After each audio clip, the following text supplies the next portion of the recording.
California. Most of the riders hail from Southern California. All the manufacturers are located here, and traditionally, we have one of the great crowds on the season. Hello, everyone. I'm Art Ekman, along with former Supercross champion David Bailey. In fact, 2 of your wins, David, right here at the Big A. We're 2 races into the season. Most of the riders should have things dialed in by now. Well, Jeremy McGrath certainly has things dialed in. The rest of the riders, however, so far, it's really been anybody's guess. The tracks have been changed a little bit this year to try to tighten up the racing, and it's done just that, and 2 record crowds so far. Jeremy McGrath returning to the site of his very first Supercross victory. In fact, he's now looking for his 4th consecutive victory here at the Big A and his 3rd straight win on the season. As we take a look at the Suzuki 250-point standings, Jeremy, of course, on top, but look who's in 2nd place, David, Damon Bradshaw. Well, I think a new and improved Damon Bradshaw. He's sitting right where he wants to be, a 3rd at the first round, even a better finish last week, a 2nd, looking for a win. And he's only 8 points behind, so if Jeremy makes any mistakes, he could inherit the points lead. Damon telling us yesterday that he feels as good as he's ever felt on his bike and is a little bit surprised of his podium performances so far this year. What a story coming out of 18 months of retirement. I'm trying to be better mentally prepared than I was before, which I think I am. And I want to be as smooth as I possibly can. But then again, if it takes riding the ragged edge, that's what I'm going to do too.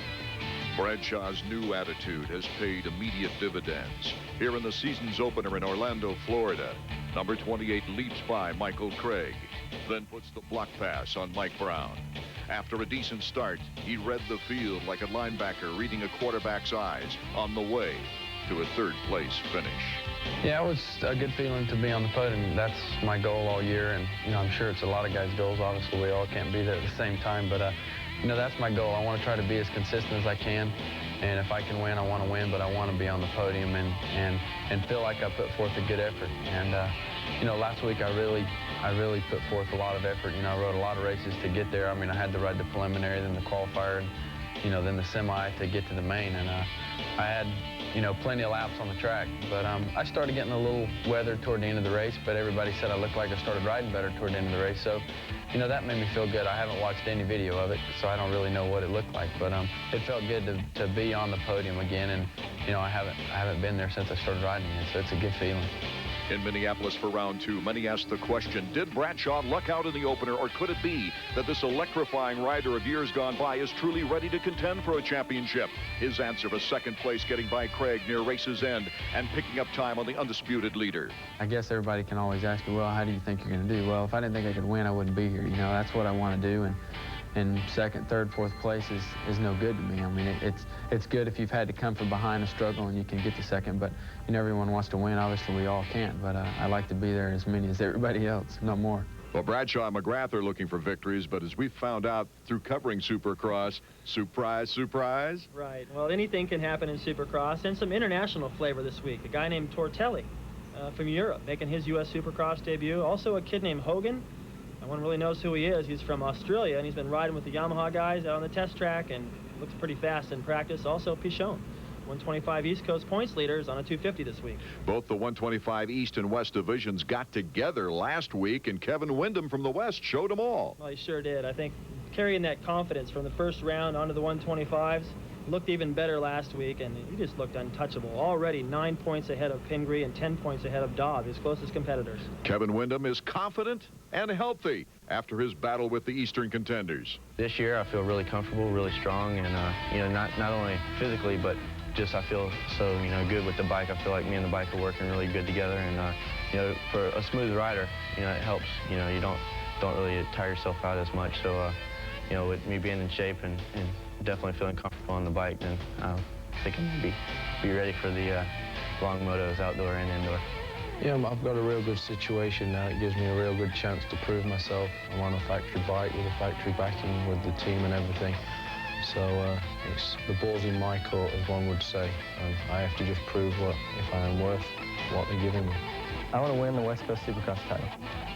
That's been my main goal up to this point. I want to be, top 5 in the outdoors, be a contender at all those races, but for sure I want to win the West Coast Championship. Well, I started out a couple years good, and I ended up getting hurt and didn't really get much recognition. But last year, I made it through the whole season strong, and got the recognition that I needed. Well, David, we saw Chad Pedersen waking up from a concussion. He probably will not be racing tonight, the word is. And also another top contender out of the lineup. Right. Robbie Raynard, who was trying to ride with a sore neck last week, it found out that it was actually a fractured vertebrae in there, so that could have been a serious situation. And with him out, that's really going to open it up for Wyndham. As we look at the future 1996 Supercross schedule, we'll be right back with racing action from the Big A. The Suzuki track map shows us a more difficult track from the second round, a lot more jumping, plus they've crammed a lot into this traditional baseball stadium. Well, as you can see from this layout, it's very busy out there, and the first thing we have is an off-camber first corner. That could be problems for everybody getting pushed wide. We get into a triple jump, it's the first of two triples. The second triple is going to lead you right into a sand pit. That sand pit's getting rougher and rougher as the night goes on. Then we're going into a rhythm section, 180-degree corner, another rhythm section, kind of a step-up whoop section and a step down, and then into the trickiest section of the evening, a horseshoe whoop section, brilliantly placed right before the finish line. The riders wanted a technical, and that's what they got. Okay, we're on the starting line for heat number 1 here with the 250s. Damon Bradshaw, Phil Lawrence, the Kawasaki youngsters, Huffman and Hughes, and the gate is dropped. Here we go for the whole shot. Steve Lamson, number 4, with Huffman, number 10. You see riders getting pushed wide already, but everybody gets to their goal. The Kawasaki, a couple riders going down in the back, but it's Sean Kalos who sneaks through there, and he's on the back door of Lamson. Lamson, Kalos, along with Jeff Matasevich. Matasevich competing in the Japanese series last season. That series does not start till April this year. They have an 11-race series over there. He won the championship, and he's here tuning up for that series. But he's doing very well in third place in this heat. Well, Damon Huffman making an excellent move to the inside of Matasevich there. Matasevich knew it. He looked over and just let him have the line. That was probably a smart thing to do. Further back in the pack, Huffman's teammate, Ryan Hughes, gone down, so he's going to have a lot of ground to make up. It looks like a semi for him. Huffman, Matasevich, and that's Bradshaw right behind Jeff Matasevich. Chicken is getting the pressure on from Bradshaw. Lamson comes over the line. Sean Kalos, who's done an excellent job this year. Huffman, Matasevich, and Bradshaw. Now we are fighting for the 4 top spots going directly to the main event after this first qualifying heat. Bradshaw on the bubble. He's got to get around Matasevich to get into the main event. That's our battle right now. The first 3 are pretty strung out, but Bradshaw hasn't had a chance to race against Matasevich at all this year. Actually, it's been a long time, since 1990 probably, when these two fought it out here in the main event. We're looking at the battle right now. Matasevich, number 103. Bradshaw, number 28. Bradshaw, of course, with a 3rd place and 2nd place finish in the 2 first opening rounds. Now, I don't think that Matasevich is going to have the ability to hang with these guys at this pace for 20 laps. It's been a long time since he rode a U.S. Supercross. However, in a heat race, this guy is brilliant at holding people off. Here's Steve Lamson, our heat leader right now. Let's go down to Marty Reed. Well, guys, earlier in practice today, Lamson took a header. He ended up bruising his left hand, but he says it's not really bothering him. And so far, looking at him out on the race course, that's for sure. Sean Kalos, the Team Extreme rider, is in danger right now of losing 2nd place. Number 10, Damon Huffman, the young Kawasaki rider, to the outside. You can see Kalos in the air off that triple. Look over there to see who it is. And now Huffman, with a brilliant move up the inside, positions himself perfectly through the sand. Huffman into 2nd place. Kalos now pushed back to 3rd. I think we're going to see that line come in handy a lot tonight. The guys that go in there on the inside control that corner, and they keep making the pass. Ryan Hughes, incidentally, is way behind Damon Huffman's teammate. Bradshaw still unable to get around Jeff Matasevich. You see them working just to the inside of that corner into the whoops behind Kalos.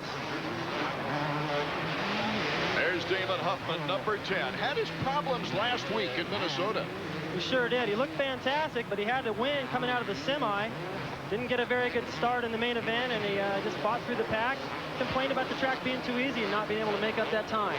Bradshaw, number 28, trying to follow, trying to get in front of Jeff Matasevich. Right now, he's just kind of casing the situation. Well, last year, Matasevich held off Mike Kudrowski. A fine job at Bradshaw. Bradshaw to the inside, and Yes, Matasevich doesn't have the power, as Jeff had a better swing to the outside and momentum. Bradshaw really could have gone in there and parked Matasevich, because he had no problem with taking him out. Kind of a polite move, maybe a little more patience than we've seen in the past from Bradshaw. Here in heat number 1 of the 250 qualifying, it's Lamson, followed by Huffman and Kalos. In the 1, 2, 3 spots, Matasevich in 4th with Bradshaw on the cusp. The top 4 going to the main event. We'll be back with more Heat 1 action from Anaheim after this. Fact, red lights last longer when you're in a hurry. 250 Supercross qualifying continues with heat number 1. It's Lamson out in front, but we've got a closing up battle now for 2nd and 3rd. That's Kalos number 52, Matasevich 103, and Bradshaw. 2 of those 3 riders will advance to the main event, probably. Matasevich trying to box out Kalos, 52, putting on strong, gets around Jeff Matasevich, and Damon Bradshaw is just trying to wait for his position. Well, he can't wait too long. He's got Phil Lawrence now. You can see right there, number 13, going high in that berm, starting in the loop section. And if Bradshaw can't get something done, Lawrence might be able to displace him, and Bradshaw looks like he would definitely have to go to the semis. This is a great battle. The crowd is on their feet as Kalos has the edge there in our picture. Lamson out in front, closing the gap as Damon Huffman now as they come out of the triples. And they look now for a triplet going into the beach area. Damon Huffman is leaping to success right now. Out of the sand, he takes the lead in the corner. There's that inside line I talked about. Pulls the tear off. It looks like he's completely relaxed and comfortable. Already got a little bit of room on Lamson. Perhaps Lamson can learn a little bit from Huffman here. Huffman obviously faster. Huffman, a 4th place in his very first 250 race in the full season on 250s. Came back last week with a 9th in Minnesota, was very disappointed in that performance. But has obviously got his act together right now as he duels with number 4, Steve Lamson, for the lead here in heat number 1. Well, I thought after watching practice that it might be difficult to pass out there, but there's been a lot of passing so far. So I don't think that's the case, and right now Lamson is staying pretty close to Huffman. I thought Huffman might pull away even more. 2 laps remaining in our opening heat. Still, this battle at the 3rd. Kalos is controlling it. Matasevich still hanging on to it, and Bradshaw has got to make a move. Matasevich has got to be a surprise to you, David Bailey. He is. Here comes Bradshaw up that inside line again. I don't think he's going to be as polite this time. And he can't quite make it.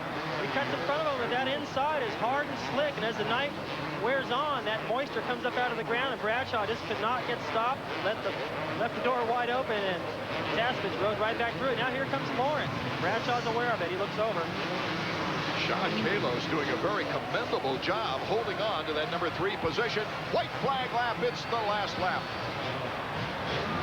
Well, this is definitely the battle. Somebody's going to ram somebody, I have a feeling, because there's a lot at stake. Lawrence now he's putting a lot of pressure on Bradshaw. Bradshaw's on the bubble. He's got to make the pass. Kalos, Matasevich, Bradshaw, and Lawrence right on his tail. Number 13 is Lawrence. What a start on the season he's had. Number 12 is Mikel Pichon. So we've got a lot of great riders that are in danger of not making it to the main out of the qualifying heat. That's the way it looks. Pichon caught these guys, came out of nowhere, putting the pressure on the tail end of this train, but Huffman controlling the lead as he gets closer to that horseshoe whoop section. Lamson with a little bit different line through there. However, I don't think he's close enough to make a move. This is back to the battle for the final transfer spot. Huffman going through that horseshoe whoop section cleanly. It looks like he's going to be able to take heat 1, no problem. Put a little distance on Lamson. And the checkers for Damon Huffman, winning his 2nd heat in 3 tries this season. We'll be right back with the comments from Damon Huffman with Marty Reed down trackside when we return. Grab 2nd place, Kalos. Matasevich beating out Phil Lawrence and many other riders on the cusp. Yeah, Bradshaw was in there. Pichon was in there. Ryan Hughes going down the first lap. All those guys going to the semi. So let's go down to Marty Reed right now, David, who's got our winner with him. I got to tell you guys, all I heard from him as soon as he got the helmet off was, whew, what a race. You really had your hands full. Yeah, I got off, to a pretty decent start, but hopefully I'll get a little better in the main. But I was happy with that race. I think I just need to settle down a little bit you know, it's kind of like my home race, and I'm a little nervous, but as soon as I calm down a little, I'll be good for the main. You like this track? I think by far it's the best one of the year. It's pretty technical, a lot tougher. It's pretty fast, but the whoop-de-doos and the different obstacles they have here are good. Damon Huffman, your winner in Heat 1. Okay, thank you, Marty. The rest of the 250 hopefuls are up next with heat number 2 of our qualifying round, and that'll include number 2, as you see there, Jeff Emig. Number 23, Honda of Troy's Swink. And number 17 that was in your picture is Michael Craig. But the big guy in this one, who hasn't lost a heat all year, there's Buddy Anthonez, is Jeremy McGrath. So LaRocco, Craig, Emig, Swink, Lusk, and Jeremy McGrath battling it out right here. There are just too many riders to make the top 4. As we mentioned, our qualifying procedures, each rider runs in one of 2 heats. The top 4 in each heat transfer directly to the main event. The rest go to the semis, where the top 5 make it to the main event. And then the riders have only one more shot at the money after the semis. The top 2 finishers in the last chance qualifier, rounding out our 20-rider field. And so we go to heat number 2. What's it like at the line right now, David Bailey? Nerves. You're nervous. A lot of these guys make Anaheim a bigger race in their mind. They want to do well here in front. Most of these guys are local. But you know what I'm thinking is, after that first heat, some surprises getting in there and really forcing some of the factory stars and the guys we'd expect to be up front into that semi. That can happen here too. You've got Michael Craig in there, Brian Swink, Ezra Lusk. These guys are fast off the line. Mike Brown as well. They could get in there and stir things up. Bradshaw, along with Lawrence, the number 3 guy in the points, and Hughes failed to qualify in the first heat, so they will have to go to the semifinal round. Looking where Bradshaw's lined, or Jeremy McGrath, rather, you can see him right there getting some words from his mechanics. Lined up pretty close to the inside, and I think that's going to be the key tonight. Get off the gate quick and aim for the inside, not get pushed wide. A couple of guys went off the track there in the first heat. Our 30-second board is up. Riders reaching down, make sure they got the gas turned on.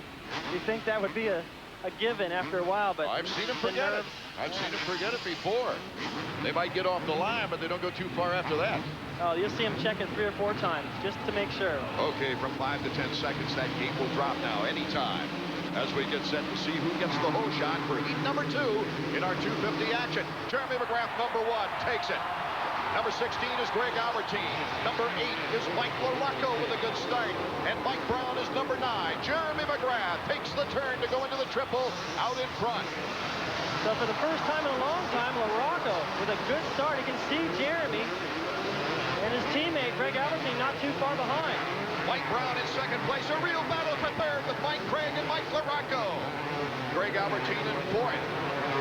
You see the riders having problems with that sand section, unable to do that double. It's a simple double, but the sand makes it almost impossible. Number 9, Mike Brown, has looked good early in the 250 action, but has faded as the race has gone on. Let's see how he does in second place now in heat number 2 with Mike LaRocco right on his tail, and Mike Craig bumper to bumper. As you can see this battle behind the leader, Jeremy is already gone. Mike Brown holding on to second pretty good. You get a look at LaRocco and Brown's teammate, Michael Craig. That's the first 4 spots that are going to go to the main. There's still some competition back there behind them. Guys that can come up and challenge. Mike LaRocco working on those starts. Did a nice job in this one. And a 125 Eastern rider, not too far off. The top 4 positions is Brian Deegan. Jeremy McGrath now can feel a little bit of pressure from Mike Brown, so he just might step it up going through the sand. I'm surprised. Mike Brown made up a little bit of time, as did LaRocco, or else Jeremy lost some time somewhere, but they're still pretty close.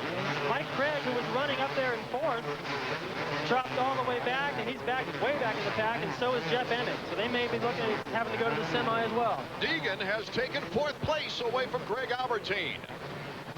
So it's Jeremy McGrath in 1st. Mike Brown 2nd, battling with LaRocco in 3rd.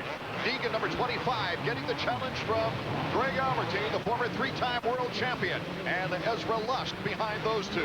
You can see Deegan having his problems with that whoop section, and Albertine rides right around the outside of him. That section's going to be tricky tonight. Following those guys in this battle for the final transfer spot is Ezra Lusk. Supermax still out in front as we look at the battle behind him from the rear. Into the triple, it's Jeremy McGrath out in front. Mike Brown has a little bit of space now on Mike LaRocco in third place. The top four, remember, going directly to the main. And that's where the battle will be for fourth position. It's Albertine. Lusk makes the pass on Deegan, number 25. Deegan coming back now. We'll be right back with the finish of Heat 2 and 250 action from Anaheim, California after this. Qualifying from Anaheim, California. After winning Heat number 1, Damon Huffman, it's Jeremy McGrath out in front. And there you see a very disappointed Denny Stevenson from Team Extreme. Denny with a very sore thumb. And it looks like he's holding on to a wrist now. Came into this qualifying heat with an awful cold. He was battling every kind of ailment possible, I think. And very disappointed now that he had to drop out of the action. Jeremy McGrath in the step up, step down. And let's go down to Marty Reed, who's got a bead on the Stevenson Denny, situation. I know this is really disappointing because What's wrong with the thumb right now? I just hurt my wrist that last lap over one of the triples. I came up a little short, and I just felt time to give him my wrist. It's already feeling better, but it's just a lot of pain right now. You think you're going to be able to come back in the semi? I'm just going to tape it up and see how I'm feeling in the semi and just give it a try. So, gotta do what you can, I guess. Denny Stevenson out of this one. Or he's going to have more tape on him than a mummy right now. He's got that thumb all wrapped up and taped almost like a cast. As we take a look right now at number 9 of Mike Brown and Mike LaRocco. That is the battle for second place, way behind Jeremy McGrath. Well, little by little, they just start making tiny mistakes, and Jeremy doesn't make any. And they start losing time on him, and now he's got LaRocco breathing down his neck. They're starting to pull away from the fourth place Albertine right now, but that seems to be where the battle is for second place. Lusk has got a shot at Albertine, but he better hustle if he wants to make the main event coming out of heat number 2, that's for sure. Marty? I'll tell you what, down here with Ian Harrison, he's got to be a happy guy. The one thing you got to remember is 2 weeks ago, it looked like this guy wasn't even going to be around after that accident. You got to be real happy with where he's at. Yeah, I am. Just hoping everything runs smoothly. With today's medicine and everything, it's amazing what they can do. After dislocating his shoulder, he was back 1 week later, which was really great. And we're happy to see him, and he seems pretty safe. Couple laps to go, guys. As we pick up the action in the battle behind Jeremy McGrath. LaRocco squares that corner. Looks like he's going to make that pass. That was a brilliant move. He planned that going into the corner. Now Brown. He cuts to the inside on Mike LaRocco. And LaRocco, though with great power from a Suzuki, bursts in front. Well, I think LaRocco knew he was going to do that. He took a chance by going wide, but he covered it perfect. He squared off the corner. Brown was right where he thought he'd be. He squared it. Made an excellent pass back, and I don't know if Brown's got anything left. I was surprised that he was riding so well, but LaRocco, I think, it's a little bit too much for him right now. Way out in front is Jeremy McGrath as he goes through the horseshoe whoops with little effort at all. He's just cruising. Mike LaRocco has picked up a little time, overall time on him as he gets by Mike Brown. You see LaRocco on the Suzuki out in front of the picture, number 8. Well, LaRocco is one of the tougher riders out there, and he doesn't really rely on that much timing to go through a whoop section like that. I think that would be a good section for him, but if he gets close enough to Jeremy, but Jeremy's completely gone. I think it's some vantage points from LaRocco. But he can see Jeremy now. Here's the battle for fourth, David. This battle really shaping up. Watch what Lusk does right there. He jumps that whole section into the corner, almost puts the move on his teammate. I think that was perhaps polite. If that was anybody else, he'd have stopped him. He probably would have put him down, but he put the brakes on. Number 34 is Ezra Lusk, and this is the battle for the transfer spot, along with Greg Albertine just in front of Lusk, number 16. Lusk, of course, coming back from an injury-riddled year last year. His first year on the 250s was not a successful one.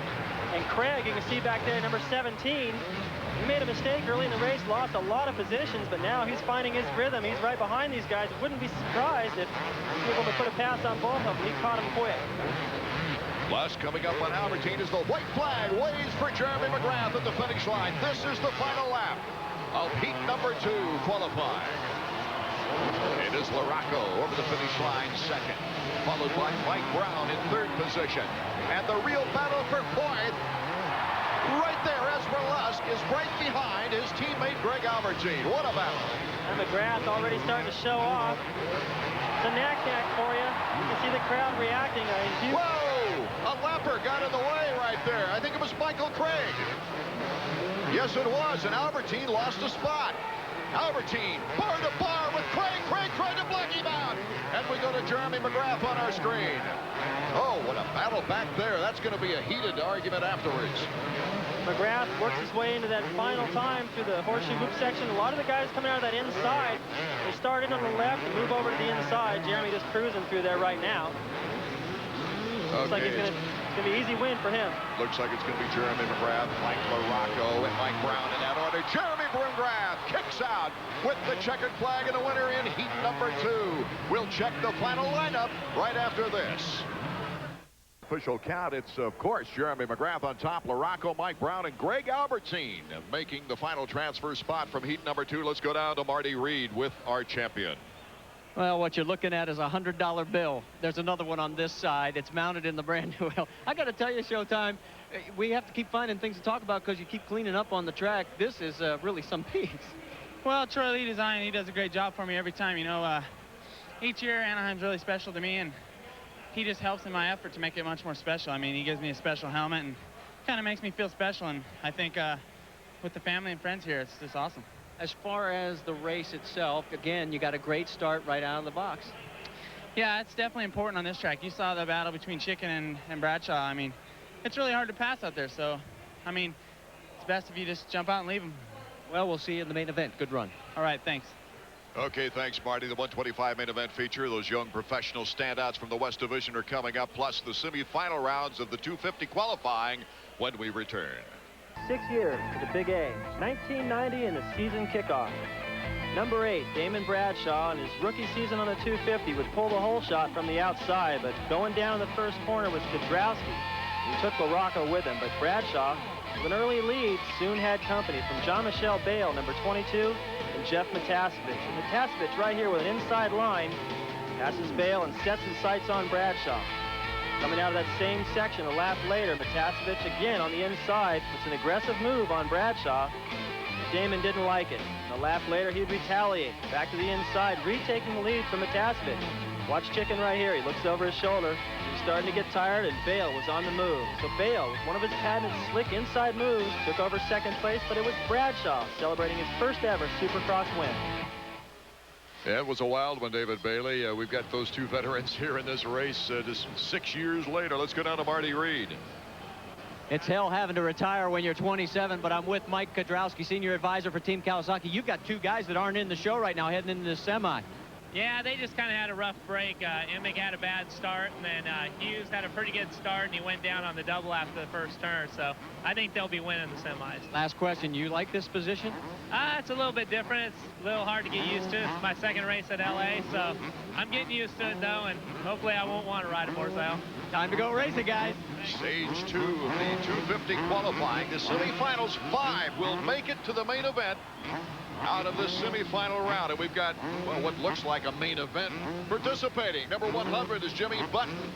We've got Fauchon, Bradshaw, Hughes, Lawrence. There you see Bradshaw.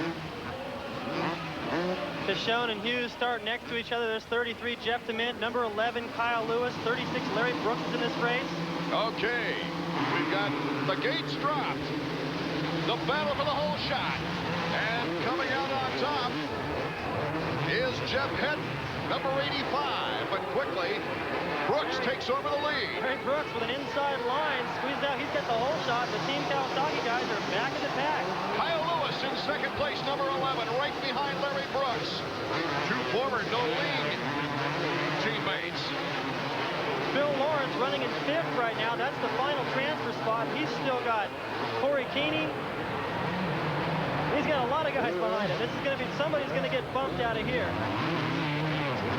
Phil Lawrence is in the best position of all the front runners, the contenders coming into this race. What a battle up front this is going to be, though, with Kyle Lewis and Larry Brooks.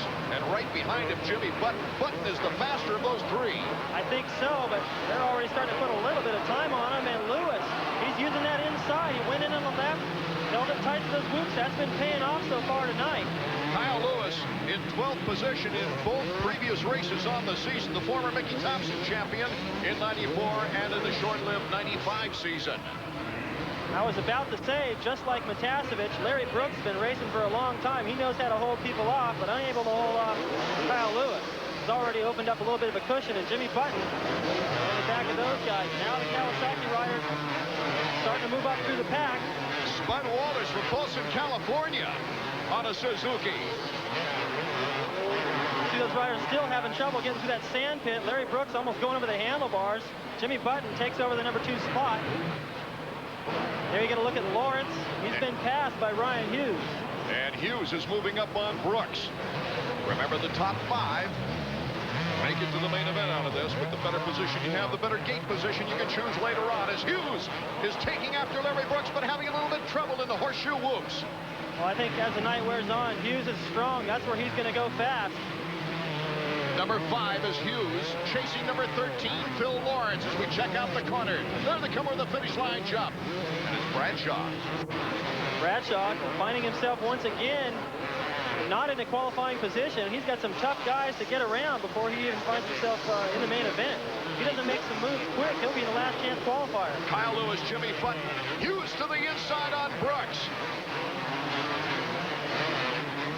Hughes starting to favor that inside line through the sand. You see he gets over that double, no problem. Could it be possible that Bradshaw might have to go to the LCQ to make the main event? Very possible. If he can't get things moving now, it's going to be over for him. Kyle Lewis doing a nice job out front. Jimmy Button now starting to close the gap a little bit. And so is Ryan Hughes in 3rd. Brooks is in 4th. Phil Lawrence in 5th. That's the cusp as Bradshaw having all kinds of trouble around the hay bales. We'll come back with a finish of the semifinal round in a moment. Round number 1 in the qualifying for the main event from the Big A, Anaheim, California, with a packed house. Another record crowd in the 3rd round of Supercross action. We see Kyle Lewis. He's starting to approach a lapper. This could be interesting with Jimmy Button in 2nd place. Let's go down to Marty Reed. Well, the signboard says stay loose. That's the signal for the man in the lead, number 11, Kyle Lewis. There's Shane Drew giving him the sign. You got to be real happy right now. He's riding really, really well. The bike's working good, so if he just stays loose, he can win this thing. I'll tell you what, David, it looks like his rhythm. He's in it right now. Oh, he's definitely got it going. He's starting to pull away now from Button. Ryan Hughes making up a little time, but not as much as I thought. Hughes looked fantastic all day, and he's not really catching Lewis, so I think you're right. We see Lewis on the screen. Button in 2nd. Hughes is putting the pressure now on Hughes. But back on the 4th and 5th positions, I anticipate a battle between Mikel Pichon and Phil Lawrence. 2 laps to go here in the semifinal round. We're going to have some great riders going to the LCQ, ladies and gentlemen. Right now, as it stands, Bradshaw is going to have to go to the last chance qualifier. If he can't get around Pichon, that last lap, Pichon blew by him in that horseshoe whoop section. This is one of the best qualifying races I've ever seen Kyle Lewis run. A good, steady, tough rider, not known for great speed. Now, this is your battle. Ryan Hughes going to the inside. Oh! Great move by Hughes. Comes over the final lap. The white flag is waving. Hughes has been using that inside line every lap, picking people off. And even if you don't pick them off, you don't lose any time by going there. And at least you make the guy in front of you nervous. If you make the bobble, you're by. Bradshaw is in 6th position. He has to catch number 13, Phil Lawrence, if he's going to make the main and not go to the LCQ. Lawrence is in a battle of his own with Mikel Pichon. Pichon is definitely fast. He's unable to get off the line. But once he gets out there and after the first couple laps shake out, he's going quick. Right now, you're looking at Bradshaw. He's on the back end of Lawrence right now. He's close enough to make a move. I think he's going to have to do it in that horseshoe section. Oh, he can't make mistakes, though. As we see Kyle Lewis, followed by Ryan Hughes in the 2nd position. Bradshaw trying everything he can, but Lewis got it all his way. He's got a comfortable lead. He's going to take the semi. The checkered flag for number 11, Kyle Lewis. Ryan Hughes, Jimmy Button 3rd, and it is Pichon 4th. Bradshaw has to go to the LCQ as Phil Lawrence took the final 5th position. Here in the semifinal round, we'll be back to the Big A with semifinal number 2 and words from our semifinal number 1 winner right after this. Down there with the winner, Kyle Lewis, in the semifinal round number 1. Marty? I got to tell you, Art, David, you made the observation. We saw it down here, too. That was probably the smoothest ride we've seen you make in a long time. I mean, you really look good out there. Well, I've been getting smoother and smoother every weekend here. The no-lane bike is just working great. Can't ask for a better bike. I feel good out there. I don't know. I just haven't had the luck in the starts the last 2 races. Hopefully I can put it up front and show everyone that I'm there. Starts are so critical in every race, but this one, I mean, this punishes you. Look at you're sweating like a mule, and it's chilly out here tonight. Yeah, I've had a little bit of cold this week, so I'm sweating a little bit. I think the cold's just trying to get out of me. I don't think that'll slow me down, though. I'm tougher than that. We'll see you in the main. Definitely. Okay. Kyle Lewis winning semifinal number 1. Hughes in 2nd place. Jimmy Button in 3rd. Pichon 4th. Lawrence in 5th. Those riders making it to the main event as we go to the 2nd semifinal, and you see Jeff Emig right there with a smile on his face, but he's got serious business in front of him because we could just as well have a surprise here in this semifinal round. Well, I don't know why he's smiling. I don't want to have to go to the semi. There you get a look at Mike Craig closing his eyes. He knows he's got his work cut out. There's a lot of guys in this semi, and just like we saw Bradshaw get bumped in the first semi, somebody could get bumped here as well. We've got Swink and Lusk, 2 veteran riders really as far as experience is concerned in the 125 ranks as well as 250. So Craig, Lusk, Swink, Buddy Anthonez, and Lee Hogan, a surprise rider really in the practice rounds from Australia. Yeah, it didn't look too bad in the heat. He didn't make it, obviously not good enough. He and the Frenchman Tortelli, Sebastian Tortelli, like a 16 or 17-year-old kid, no one's seen making his U.S. Supercross debut. Well, and I tell you, just guts for number 24 on that line right now, Denny Stevenson. As we look at Swink number 23, getting set, they're starting the engines.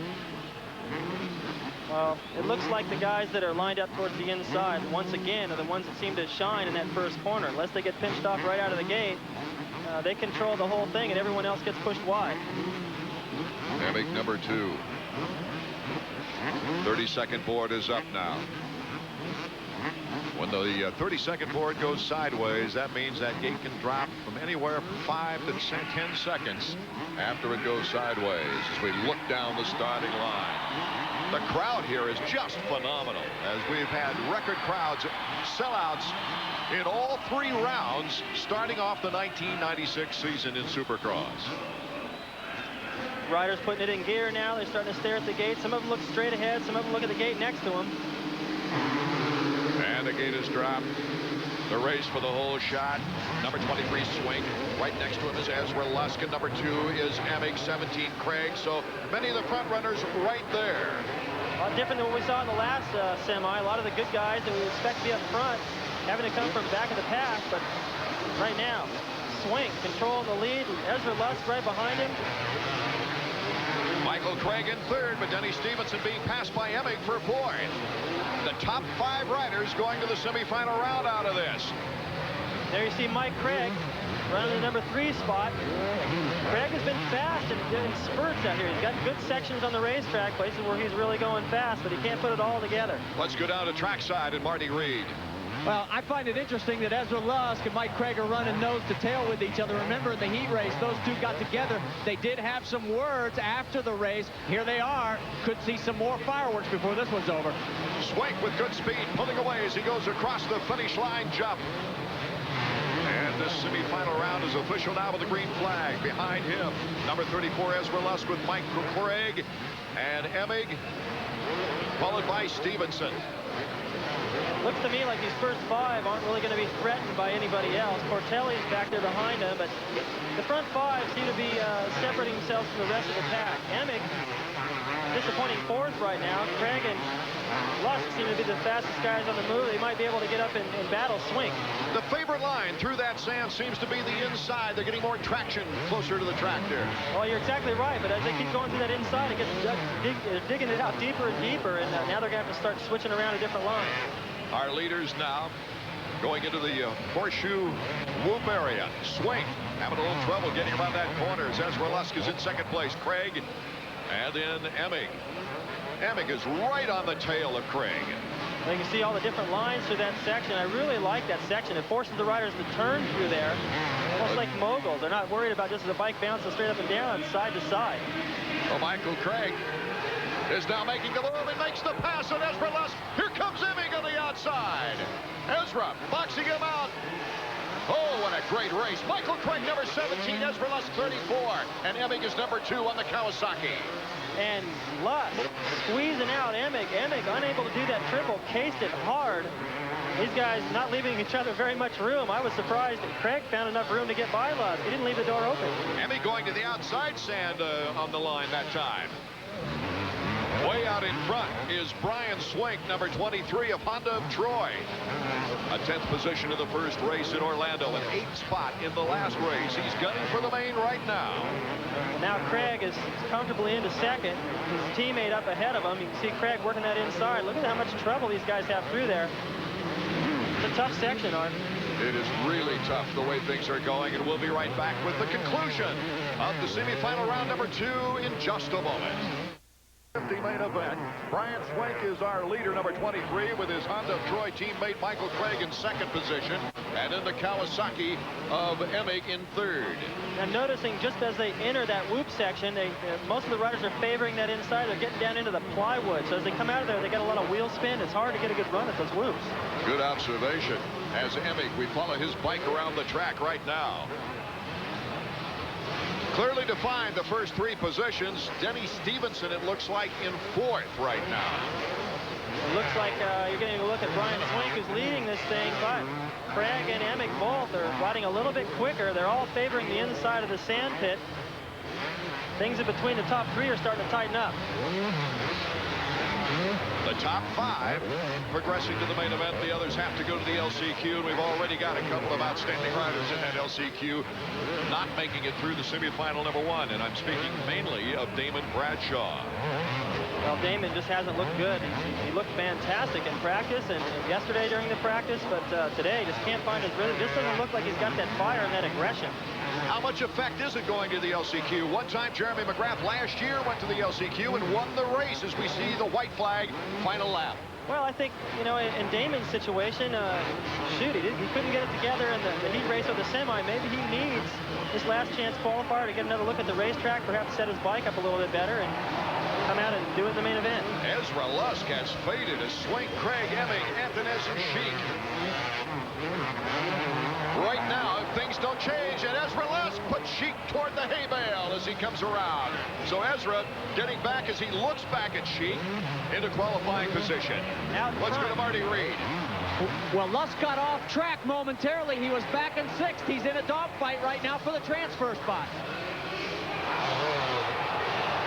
I was going to say, yeah, back out front to Swink, going off those triples, pulling those, I guess they call it a can-can, right in front of his teammate. Those guys are pretty close, so pretty brave by Swink. It really is. Swink, number 23, looking for one of his better rides of this early season, the checkered flag, and he takes semifinal number 2 with Michael Craig and Emig right behind him. The top 3 positions. We'll be back with the words of wisdom from Swink in a moment. 18 riders have already secured gates out of the 20-man field. Swink, Craig, Emig, Antones, and Lusk going to the main out of the second semifinal. Let's get on to Marty Reed with You can always tell when it's a tough semi, the sweat's pouring off these guys. You look pretty cool compared to some of the other guys we talked to tonight. Good run. Thanks. The track's pretty easy, so you really gotta go fast. You gotta push hard because, you know, everybody's going fast. Even the guys that are usually mediocre, you know, they're tough to beat tonight, so you have to really work hard. Now, wait a minute. You said the track's easy. Everybody else telling us this is real technical. Well, some of the obstacles are technical, but it's one line. They were worn in the middle, so it makes it kind of hard to pass. Well, we'll see you in the main event. Good luck. Yeah, you know, Honda Troy bike is working good, and Sinisalo and all them guys are helping out, so it works really good. Get those sponsors in on you, Marty. Sounds like David Bailey in his days. Going down all the stickers. As it was a good ride for Brian. I think Brian at one point early in his career, a little shy with the camera, just pointed to his chest protector where he had all the stickers and said, yeah, there's all my sponsors. You can read them. Kevin Whittam, James Dobb, David Pingree, and more as the 125 main event is next when we get back. More than the normal amount of interest in the last chance qualifier because of number 28 Damon Bradshaw. He got a very bad start in 10th position. Dement and Stevens then in front of him. He had to battle them all the way, David Bailey. Oh, he looks good over the finish line jump. That's just what he needed, I think. He didn't have his rhythm in the heat race in the semi, and The last 2-3 laps of that last chance qualifier, he really looked good. Let's go downstairs to Marty Reed. He's with Damon. I'll tell you guys, he knows how to make things dramatic. I know you're not real happy having to go through last chance, but what a comeback.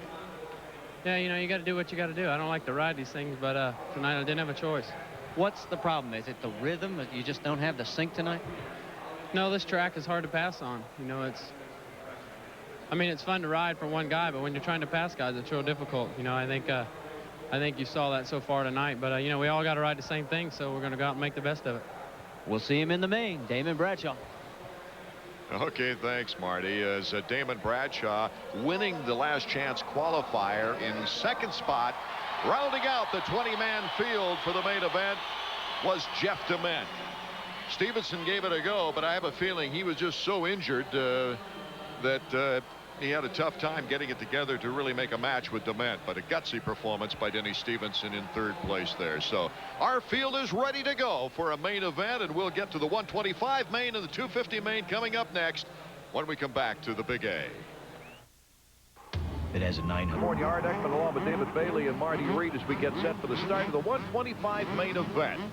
Kevin Windham just ran away with the competition in his first 125 race of the year in an East-West confrontation in Minneapolis, Minnesota, where his competition was thinning out a bit. Robbie Raynard suffering a cracked vertebrae, and Chad Pedersen in that race in Minneapolis came away with a broken arm and a concussion.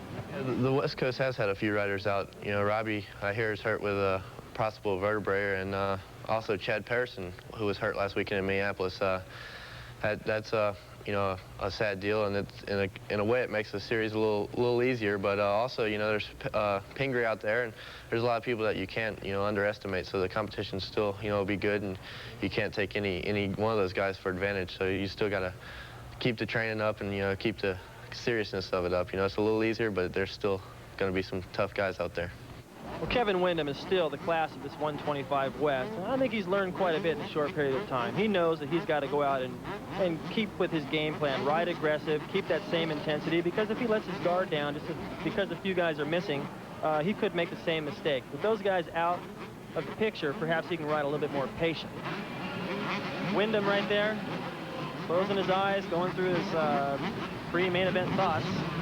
You know, whatever those are. Pro Circuit takes great pride in winning a 125 championships. Their team manager, Mitch Payton, was getting razzed because Kevin Windham lives at his house, and he wiped out the Pro Circuit riders last week in the East-West combination. Okay. The 32nd board is sideways. Marty, do you have a comment before we get going? Yeah, Casey Lytle had trouble getting the number 119, the Honda of Troy machine started. He just got it in line. Always breaks your concentration. Let's see if he gets a good start. He's the second one here, right next to us. Okay, between 5 and 10 seconds, that gate will drop right now as the machines are revving up high. Let's see who can get the whole shot now for the 125 main. Number 97 gets the whole shot. That's Greg Schnell, who had such a good heat race. And number 29, Pigram, is right in the action. 29 taking the lead. Look at those guys scrapping. They're going wide, trying to cut each other off, protect their line.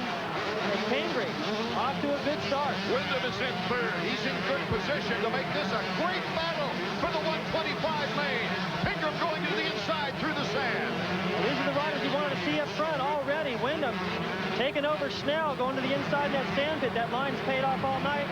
And I believe the two fastest riders on the track are running 1 and 2, although Schnell somehow found a way back around Windham. Pingram saying coming into the season after a successful season in Europe, I should say the off-season, said, it's time for me to win the West. Well, this would be a giant step for this young man of the Pro Circuit Kawasaki machine. David Pingree is in first position as they come across at the finish of the first lap. Snell and Windham right there, 1, 2, 3. It's Rusty Holland in fourth, number 71.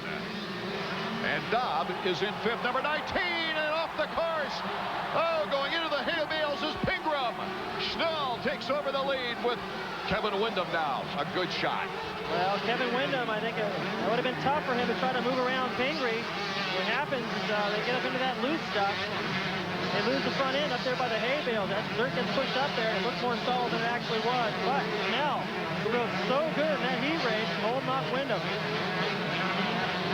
Greg Schnell, number 97, He's working his way into that whoop section. He's got an outside line, Wyndham with an inside line. You can see Schnell jumps about 6 or 7 whoops into that section, doesn't even touch.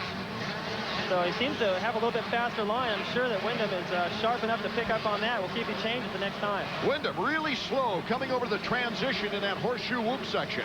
Right. Well, I think he's patient now, knowing that Pingree went down. He's got a pretty good distance back to Daub, who's now running third, so he'll be patient. There's Pingree trying to catch up, coming through the pack right now. He's approaching number 73, Jeff Willow. What a bad break for him. Now he's got a battle with his teammate there coming up on the inside. He's still going pretty high in that corner, and as I mentioned before, all that loose dirt gets pushed up to the hay bales, and it gets tough to get through there, and he just lost the front end. Jeff Willow from Glendale, California, and the Honda is right in front of him. Right, well, not for long. Here goes Pingree. Look out. The youngster really has a nice flash about him. He sure does. You know, one thing he does do well, perhaps it cost him in that corner back there when he fell, but he goes through the corners fast. He's on the gas before he even gets there, it seems like. Things are tightening up for the lead coming out of the horseshoe whoops as we go to the short flat straightaway. Wyndham getting good power out of that Yamaha. Coming right over the finish line, jump behind Snell. It's wheel to wheel right now. Wyndham having to back off a little bit rather than connect wheels. Let's go to Marty Reed, trackside. Yeah, you know, guys, we've talked so often about rhythm. Remember Casey Lytle at the very start of the race could not get his machine fired till the very end? Just to update you, he is running next to last in this field. Right, I saw him go down on the start. He was just after the first corner. He was the only guy sitting there, so he must have made a mistake all by himself, and obviously those pre-race nerves cost him. Wyndham chasing Snell for the lead right now. And Pingree is moving up a little bit after that great start and going down. That was smart. I wanted to point out, you saw Snell go into that section. He held that inside line. He was going wide before, but he knew that Wyndham was close enough.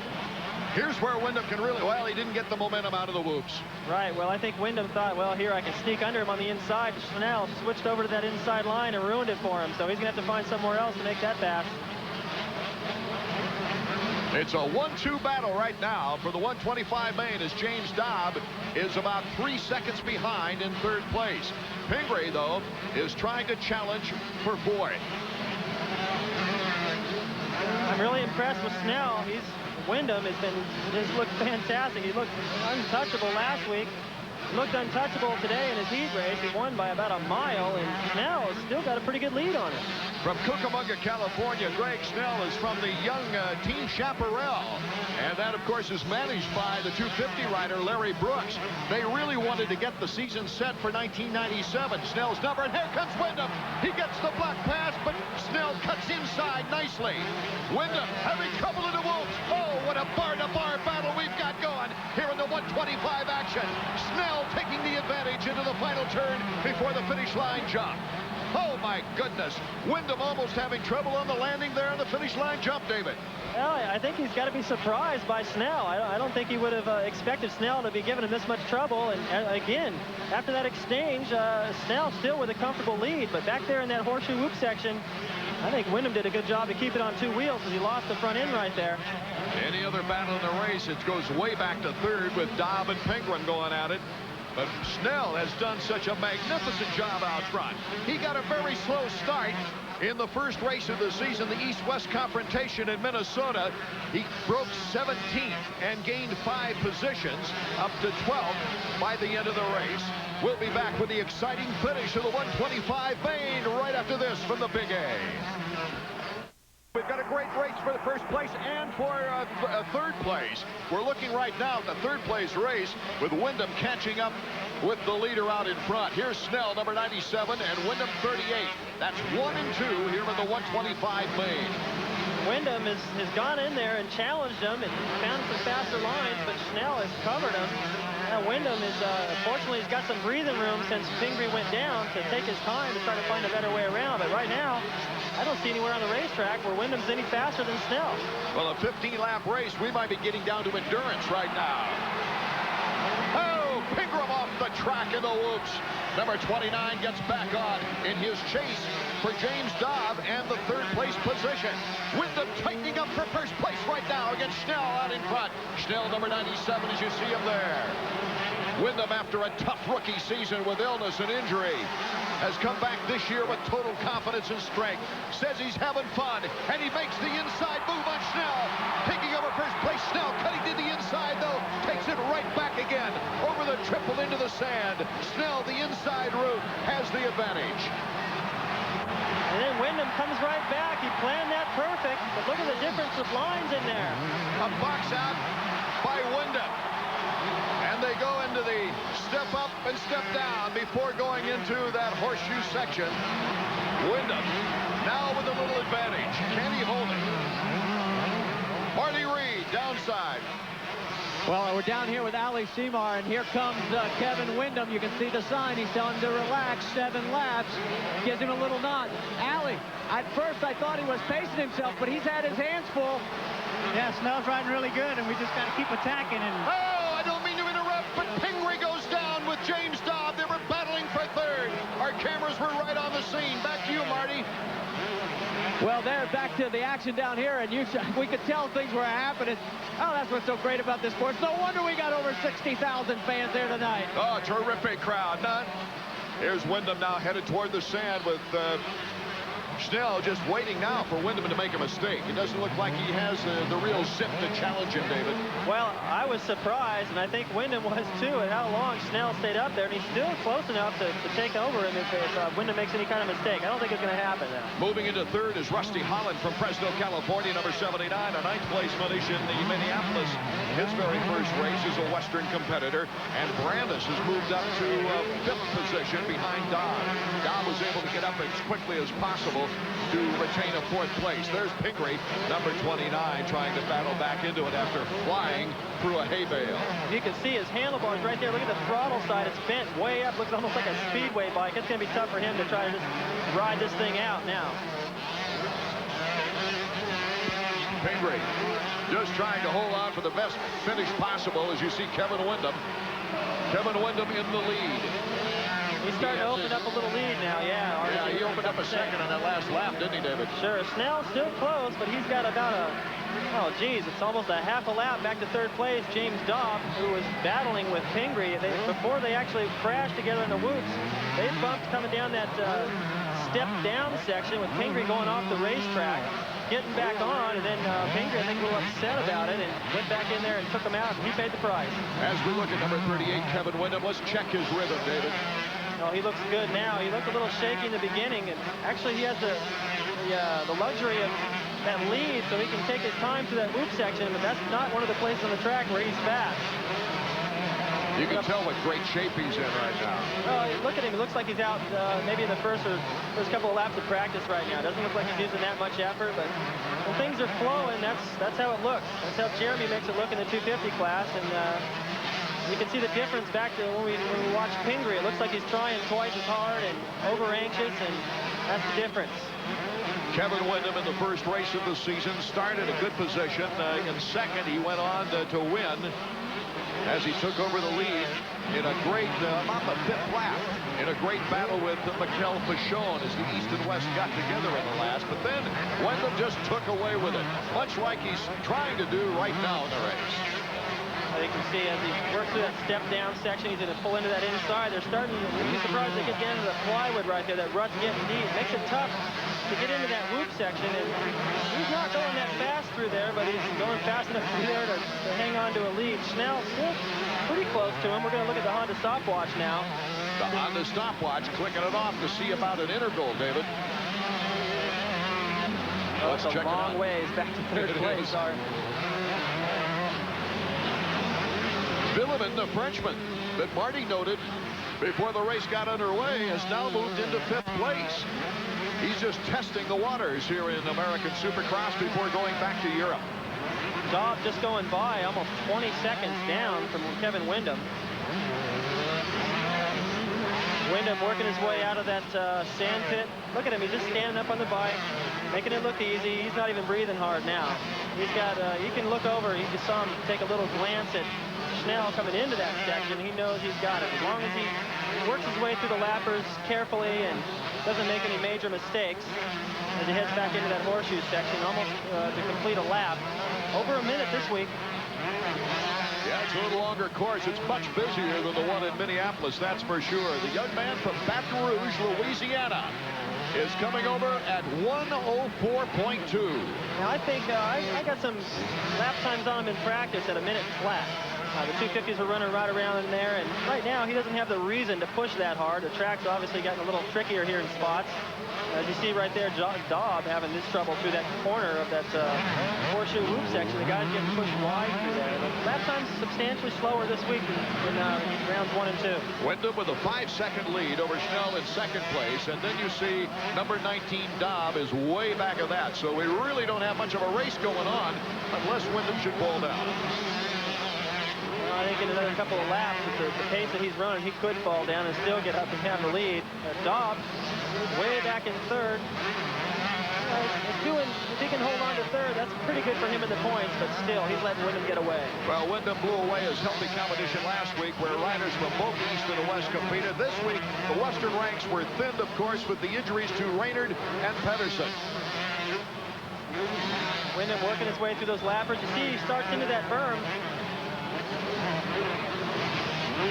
We asked Kevin Wyndham about the thin down ranks, David.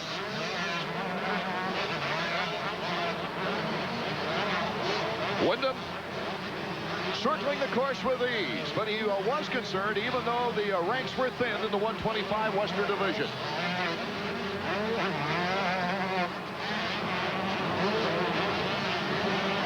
And a little technical trouble there. We couldn't hear Wyndham, but what he said was that you never know who might step it up. And in this case, in the early race, David Bailey, it was Snell.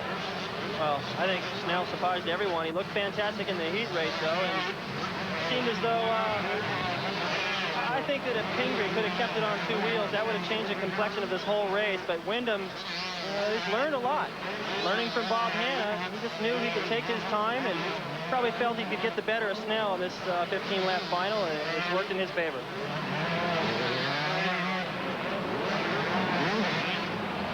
White flag lap coming up. Wyndham with a huge lead. See if he gets fancy off the triples. Acknowledges the crowd. This is the last lap. Kevin Wyndham. Whoa! The heel clicker. I called it. I thought he'd have some time to mess around. Here's the next set of triples. That's why you make the big bucks, David Bailey. Going through the sand.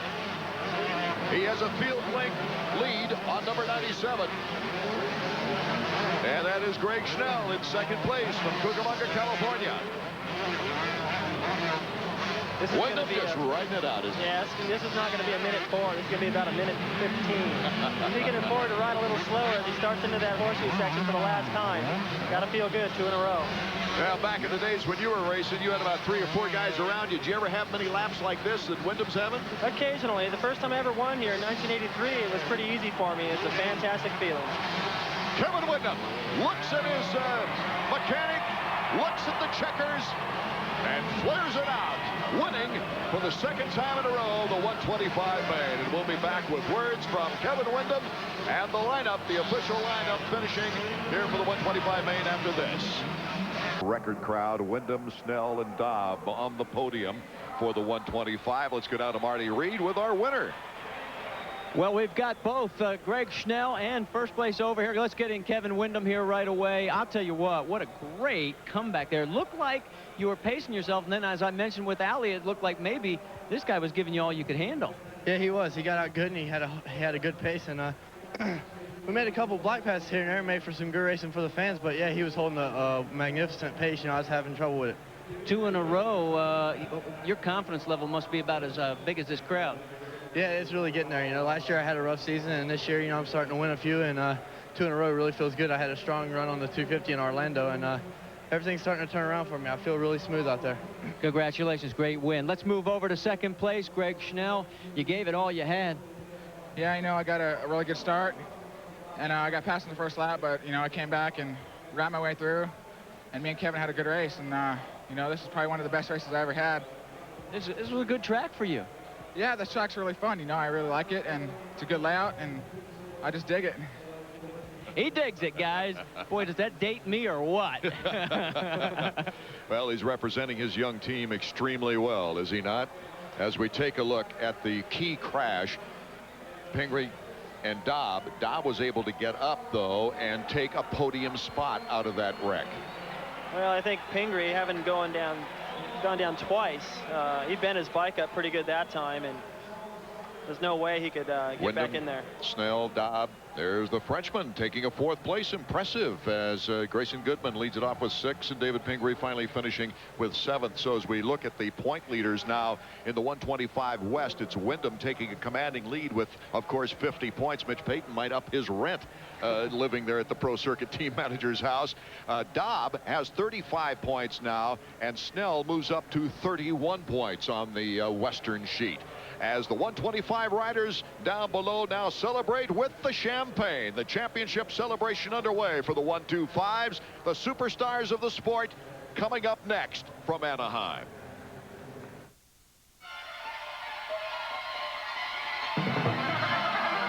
Been waiting for the anticipation of the 250 main.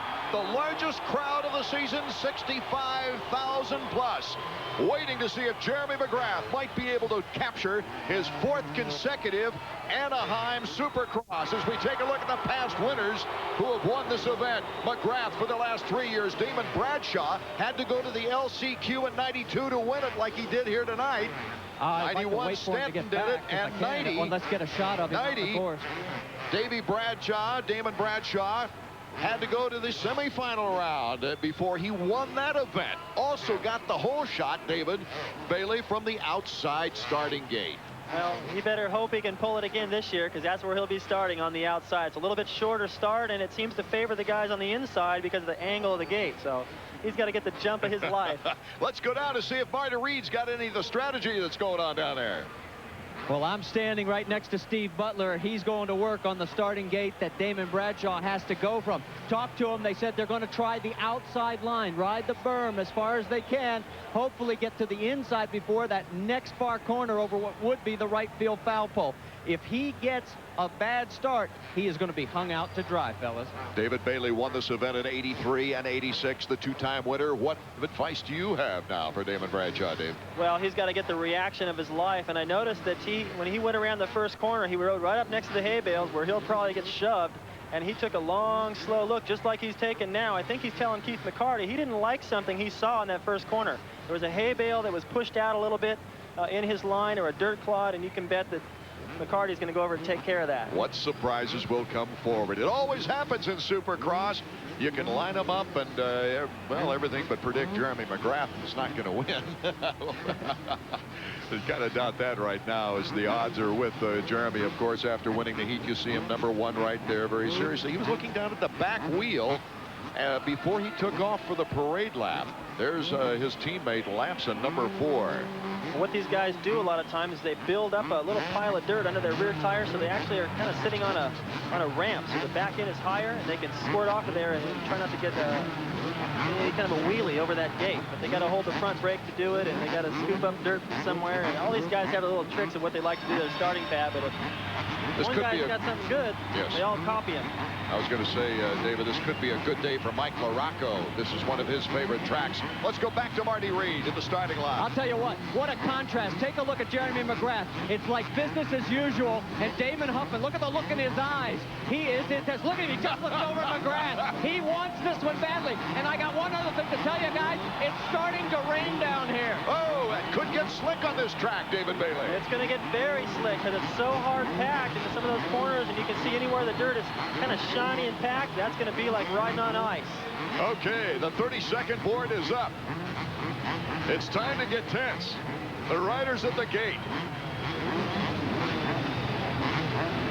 And we've got from 5 to 10 seconds before the gate drops on our main event for the 250s here in Anaheim. The biggest crowd of the season, 65,000 plus. Watch their race for the whole shot. Jeremy McGrath on the inside with Greg Albertine, #16, and #9, Mike Brown. Bradshaw got hung out. And here comes Jeremy, right where he wants to be to take away with this the third race of the season. Steve Lamson having a battle with Albertine for second place. Cuts to the inside. Let's see who comes out of that fray. Albertine holding his own as they go to the beach. Let's circle the track. Well, I like what Lamson did there. He positioned himself to the inside of Albie, and it looks like he's going to hang on to second place for the second week in a row now. Uh-oh. Albie back in, stuffs Lamson, doesn't leave him any room. Lamson's still hanging on to third, but looks like last week, the two Honda teammates out front. Right behind Lamson, two Honda of Troy teammates, too. Michael Craig and Mike Brown, number 9 and number 17. You just get a glimpse of number 8, Michael Rocco, at the back of the top of your screen there. He's not too bad of a start, but same story. McGrath out front already. A 2-second lead, Art. McGrath over the finish line jump with that 2-second lead.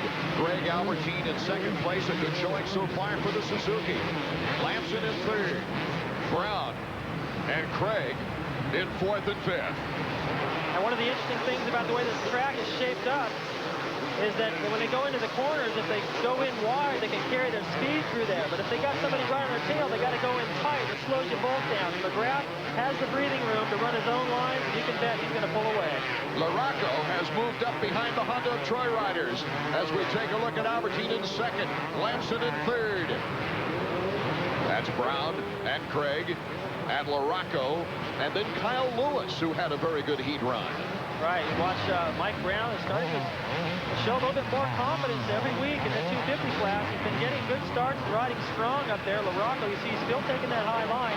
He likes that. He gets a better run into the whoops. Moves up, and he's holding that inside line. Makes a little time on Craig through there. Let's go down to Marty Reed.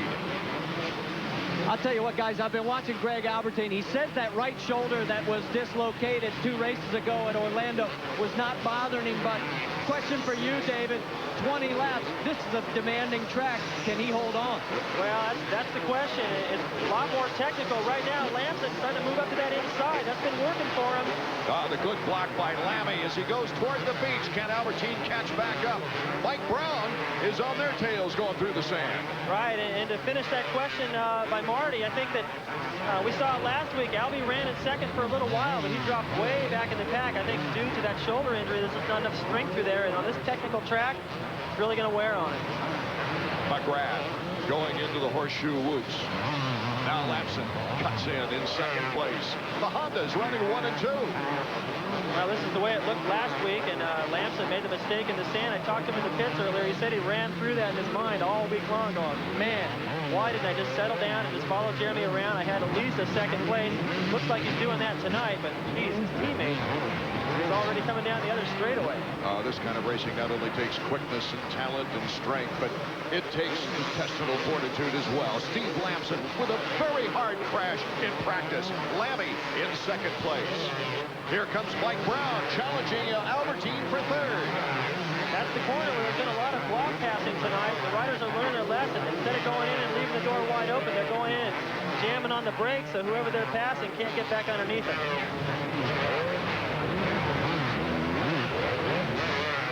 Emig, a crash casualty, is pulling the cobwebs out. Looks like he's in last place as we look up front with Albertine in the battle with Mike Brown, number 9. Well, Albertine, I was going to say, I think he might be holding guys up, holding up that whole train behind him because he's unable to run the pace of Jeremy and Lamson, but he's still got a pretty good lead over Brown. Brown's close enough to show him a wheel here and there, but not really get close enough for a pass. We'll have to look for that down in there, that home plate. Roger DeCoster bringing Greg Albertine over after his 3 world championships. Really knew that he had a lot of learning to do in the Supercross cross field. Was really hoping for a better performance in the Nationals. Here they come into that home plate section, and Albertine with plenty of breathing room, he can run that outside line. That's where Brown tried to cut underneath him before. Now behind them you can see number 10 right there, Damon Huffman, using some different lines everywhere, which is good for passing, and he's moving up. Oh, he's got a good slingshot move out of that sand. A Bradshaw update, he is now 15. Well, that's not very good. First in the points, Jeremy out there in the lead, and Bradshaw starting second place in the points, starting off dead last. He's going to want to get this race over and regroup for next week. Check out Huffman, though, as he tries to put the pressure on the Honda of Troy bikes. Cuts to the inside, gets by Michael Craig. Oh, in that most difficult section, he pivoted quick and got a good acceleration out of there. Well, after he won his heat race, he talked about how much he liked this track. It's his favorite one so far this year. It's more technical, and the more technical you make it, the faster he goes. And look out for LaRocco, who now approaches Michael Craig from the rear. These guys really scrapping. They're nose to tail in these sharp horseshoe corners. And right here, going to the inside, Damon Huffman, you can see him cut off. He did the same thing to Mike Brown that Brown was doing to Albertine. It didn't really work. Brown covered it and cut back under the inside. But watch this outside line Huffman has. And he cuts him off, though, and takes the line away. A good move, actually, by Brown as Huffman on his back bumper. And LaRocco's right on Huffman. If Bradshaw goes down at the end of the sand, he's just having a terrible night. And he looks okay, he's getting up, but he's going to be in last. There's the shot of Damon Bradshaw. This has not been a memorable moment for Damon, that's for sure. Now, this whole night has just gone horribly for him, and you got to wonder, he's had a cold all week. If that didn't just throw him out of his rhythm, sometimes with a cold, you get stuffed up, your equilibrium's off, and you pay the price. But you know, he's been noted as saying that some of his best races have been when he's sick, as Damon Bradshaw makes the pass on Albertine now, and is gun for Steve Lamson next. So Damon Huffman in third position on the Kawasaki. His first year as a 250 rider. He's got this course dialed as well as any course so far this year. Well, he can look up, you see as he goes over the triple jump, he can see up there to second place Lamson. I think he knows he's got the speed to catch Lamson. He did it in the heat race. But Jeremy is, I think with the laps that are remaining, Jeremy would have to make a huge mistake. Oh, going down is Albertine. It looked like, yes, and he got took by a rider who came by. Now, Ryan Hughes ran right into his shoulder. Of all places he could get run into, right into the shoulder that's injured. He's getting up slow, so he's just adding to his problems this year. Just going down, crashing, injuries, can't get it up, keep it on two wheels. So as we look at Jeremy McGrath, who already has 2 straight wins on the season and is just ripping loose a lead against his teammate Steve Lamson. We have 3 outstanding riders who have had crashing problems. Emmy, Bradshaw, and then Albertine. Well, the way it looks right now as we watch Jeremy just making it look easy again for the 3rd time in a row. He's got a pretty good lead over his teammate Lamson. It hasn't really grown or shrunk. It stayed about the same, and I have a feeling that that's by design. Here's another look at what happened to Albertine. He got way too much throttle, and his teammate LaRocco just trying to squeak through there, and it actually was Mike Brown who ran over him. Albertine lucky not to get his feet stuck in the motorcycle. Back to the leader, Jeremy McGrath, all-time winningest Supercross rider as we take a look at the top 5.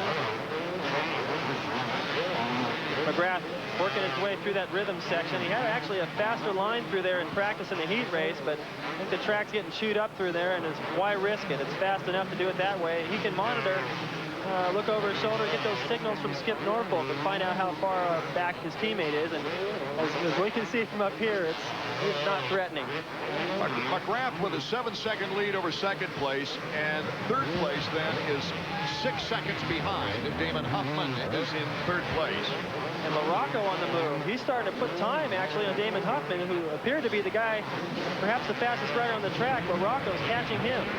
LaRocco would love to put that Suzuki on the podium. A Suzuki, it's been ages, and Bill Harris can't remember the last time a Suzuki's been on the podium here in Anaheim, as we take a look at the Honda stopwatch. Well, we'll see if Jeremy can run around a minute. He was earlier today. The track's getting chewed up, and he doesn't have any reason to push that hard. You can see the lead back to Huffman, 12 seconds, almost 13 seconds. That's a lot with the laps remaining. So really, the only race we have in this 250 main is LaRocco. Can he catch up to third place? Damon Huffman. Well, he seems to be making time on him, and neither one of these guys make very many mistakes. And I would think of the two, they both seem to finish strong, but perhaps LaRocco's a little stronger. Jeremy picking up another half-second on second place on that lap, as Hughes has moved into sixth place. So we got McGrath, Lamson, Huffman, LaRocco, Craig, and Hughes. That order, the top 6. So we watch McGrath start into that horseshoe section. 50 seconds. It looks like it might be close to a minute here. He doesn't really have a reason to push, as I already pointed out. We'll see what his lap time is. 1:01. pretty quick. I'll bet you it's pretty ride in the park, huh? I'll bet you, yeah. I'll bet you it's consistent, too. I'll bet you if you put a watch on him, it's 101 every lap. Doesn't vary very much. Doesn't make any mistakes. That's why he's so tough to beat. McGrath, as we said at the beginning of the show, returning to the scene for his very first Supercross win. It's hard to imagine he didn't have a 250 win until he got to Anaheim. He didn't win the first 2 races of his 250 career. Well, he was just feeling it out. I think he had the same strategy that we heard from Damon Huffman this year, his rookie season on the 250. Having had so much success in the 125, the same as Jeremy. But he got it rolling here, and once he won that first race, they kept coming.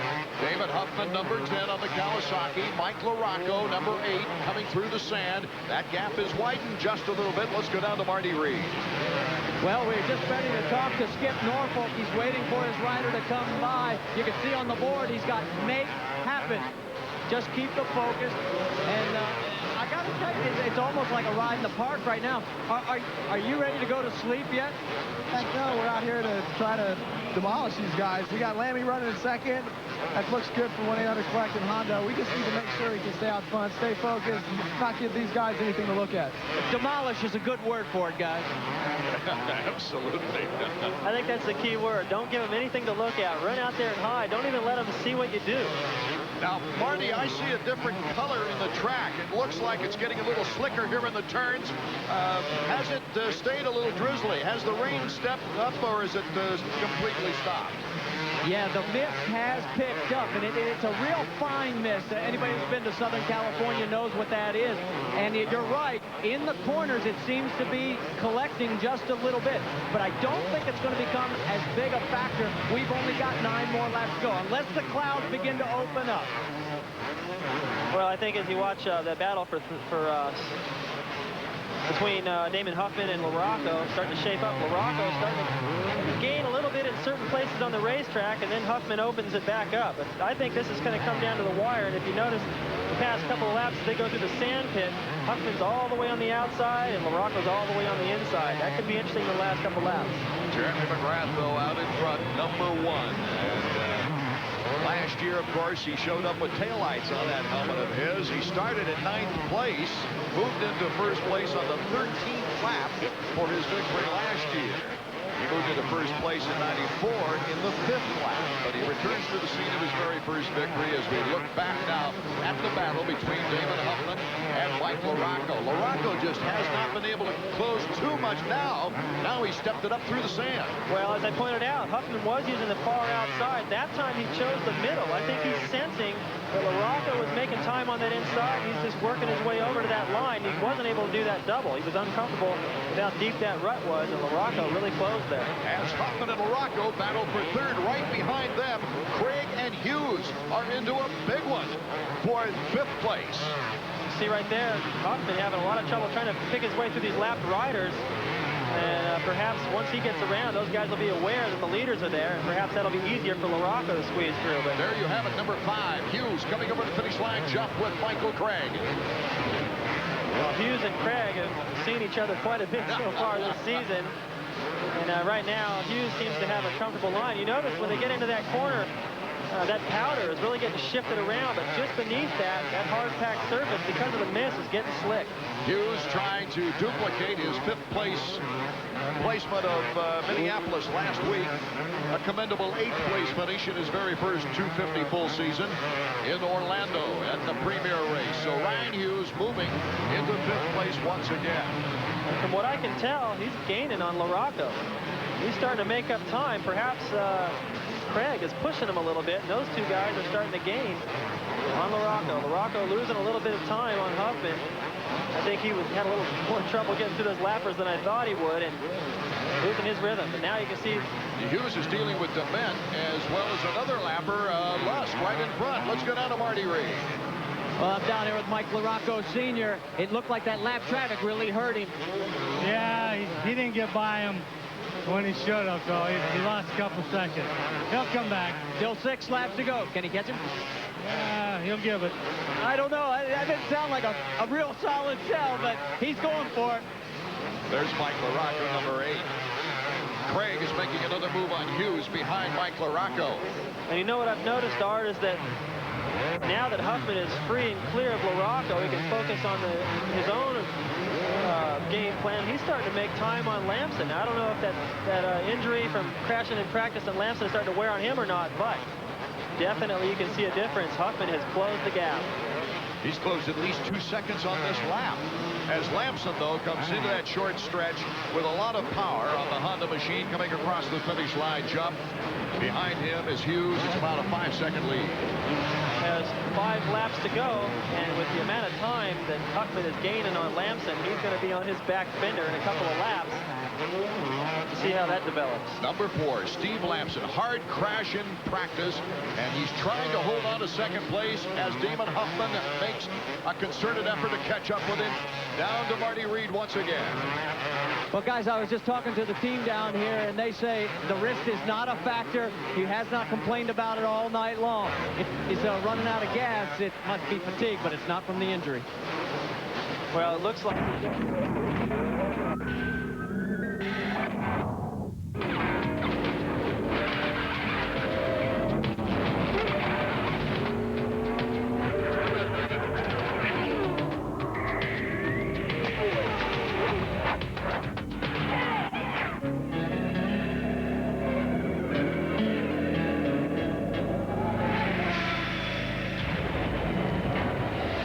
Nestled on the banks of the Puget Sound at the base of the Cascade Mountains, the city of Seattle has long been known for its majestic beauty.